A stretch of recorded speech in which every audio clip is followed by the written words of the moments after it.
నమస్తే అన్న. నమస్తే. సో ఉస్తాద్ భగత్ సింగ్ సినిమాలో కొన్ని సీన్స్ అనేవి అన్వాంటెడ్ ఉన్నాయని చెప్పేసి, కొన్ని వర్గాల్ని రెచ్చగొట్టే విధంగా ఉన్నాయని చెప్పేసి బయట ప్రచారం జరుగుతుంది.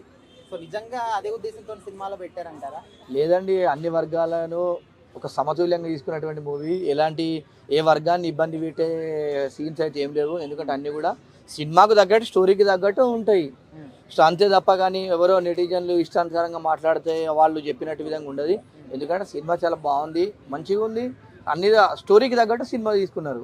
అంటే మెయిన్గా ఏంటంటే మతాన్ని రెచ్చగొట్టే విధంగా సీన్స్ ఉన్నాయని చెప్పేసి అంటున్నారు. అది స్టోరీ పరంగా తీసుకోవచ్చా, లేకపోతే ఇట్లా పర్సనల్గా వెళ్ళి ఎందుకు అటాక్ చేస్తారని? లేదండి, స్టోరీ పరంగా తీసుకోవాలి. ఎందుకంటే ఒక మూవీ ఉన్నప్పుడు స్టోరీ పరంగానే ఉంటుంది తప్ప ఒక మతాన్ని, ఒక వర్గాన్ని. ఎందుకంటే పవన్ కళ్యాణ్ గారి సినిమా అంటేనే అన్ని వర్గాలు చూస్తాయి. ఎందుకంటే అన్ని వర్గాల నుంచి ఆయనకు అభిమానులు ఉన్నారు. ఒక వర్గాన్ని ప్రత్యేకంగా చూపెట్టి ఇంకో వర్గాన్ని చూపెట్టేంత లేదు. ఎందుకంటే వారు కూడా ఒక మంచి కంటెంట్ ఉన్నటువంటి హీరో, అదేవిధంగా ఒక పొలిటీషియన్ కాబట్టి ఆయన ఇట్లా ఇబ్బందికరమైనటువంటి సన్నివేశాలు కాదు. సినిమా స్టోరీకి తగ్గట్టు ఆ విధంగా ఉంది.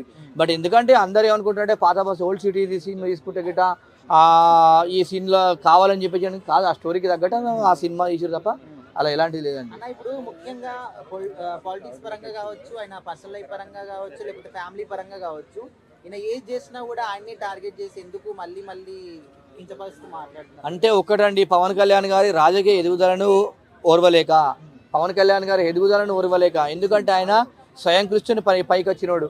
పార్టీ పెట్టి ఓడిపోయినప్పుడు కూడా గింత కూడా బాధపడకుండా నిరంతరం నాకు ఏ ప్రజలైతే నన్ను ఓడగొట్టిరో అదే ప్రజల దగ్గరకు పోయి నేను గెలుస్తా అని చెప్పేసి పట్టం కట్టుకొని 5 సంవత్సరాలు నిరంతరం ప్రజల కోసం కొట్లాడి పోరాటం చేస్తే గిట ఇలా ప్రజలు అధికారం ఇచ్చారు. ఓడగొట్టినని చెప్పేసి నేను ఇంట్లో కూర్చుంటా అంటే ప్రజలు ఇంకోసారి గెలవనియరు. అదే ప్రజల దగ్గర నేను మళ్ళీ గెలవాలని ఇంటెన్షన్తో చేసిండు. పవన్ కళ్యాణ్ గారు ఒక గొప్ప మనిషి అండి నా దృష్టిలో. ఎందుకంటే ఇలా అభిమానులను ఎలాంటి ఇబ్బంది పడకుండా, అభిమానులు నా ఫ్యాన్స్ బాధపడొద్దు, ఇటు ప్రజలు బాధపడద్దని, ఇటు సినిమా రంగంలో ఇటు రాజకీయ రంగంలో ముందుకెళ్తుందంటే ఇలా ఆయన సక్సెస్ అయ్యి ఇలా పవన్ కళ్యాణ్ గారు కష్టము ఆయన తీసుకునే ప్రజల మీద ప్రేమ, ఫ్యాన్స్ మీద ప్రేమతోనే ఇలా ఆయన సక్సెస్ఫుల్గా వెళ్ళిపోతుందని చెప్పి అనుకుంటున్నాను.